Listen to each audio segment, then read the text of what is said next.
জি doctor Naik, প্রথমে আমি বলতে চাই আপনার সামনে দাঁড়াতে পেরে আমি সম্মানিত বোধ করছি।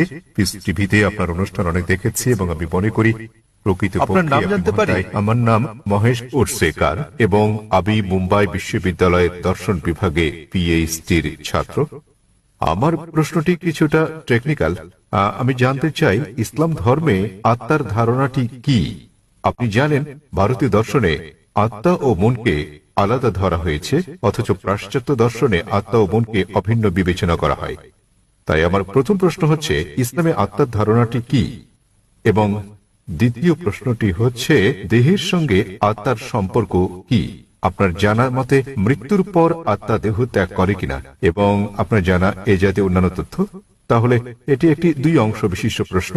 আত্মার ধারণাটি কি, দেহের সঙ্গে আত্মার সম্পর্ক, এবং মৃত্যুর পর আত্মার কি হয়? ধন্যবাদ। ভাই মহেশ প্রশ্ন করলেন যে আত্মার ধারণাটি কি ইসলামে, এবং সম্পর্কটা কি আত্মা ও মানব দেহের মধ্যে, এবং মৃত্যুর পর আত্মার কি হবে, এটাই মূল প্রশ্ন। ঠিক তাই। যতদূর পর্যন্ত আত্মার সংশ্লিষ্টতা রয়েছে তাতে আত্মা হচ্ছে মানব দেহের নির্যাস।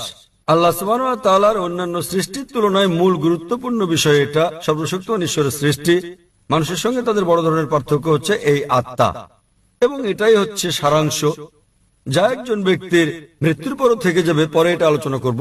বিজ্ঞানের যতটুকু সংশ্লিষ্টতা রয়েছে তাতে বিজ্ঞান আত্মা নিয়ে কথা বলে না।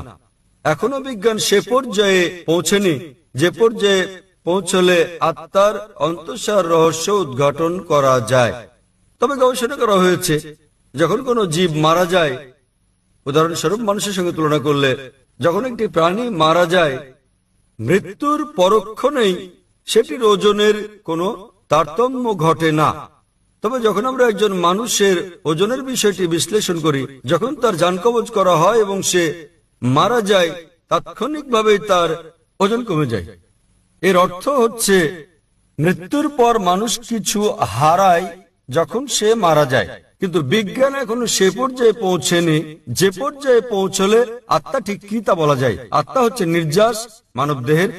পবিত্র কোরআনের সূরা আলে ইমরান অধ্যায় নম্বর 3 আয়াত নম্বর 185-তে আল্লাহ তাআলা বলেন, কুল্লু নাফসিন যায়কাতুল মউত, প্রত্যেক আত্মাকে মৃত্যু স্বাদ গ্রহণ করতে হবে। এই আয়াতে ইহকাল হচ্ছে পরকালের জন্য পরীক্ষা। কোরআনে আল্লাহ বলেন সূরা মুলক অধ্যায় নম্বর 67 আয়াত নম্বর 2, আল্লাযী খালাকাল মাউতা ওয়াল হায়াতা, অর্থাৎ আল্লাহ জীবন ও মৃত্যুকে সৃষ্টি করেছেন তোমাদের মধ্যে কর্মে কে উত্তম তা জানতে। তাই এই পার্থিব জীবন পরকালের জন্য পরীক্ষা, এবং প্রত্যেক আত্মাকে মৃত্যুর স্বাদ নিতে হবে। একজন মানুষ মারা গেলে তার আত্মা দেহের মধ্যে থাকে না, কিন্তু বিচার দিবস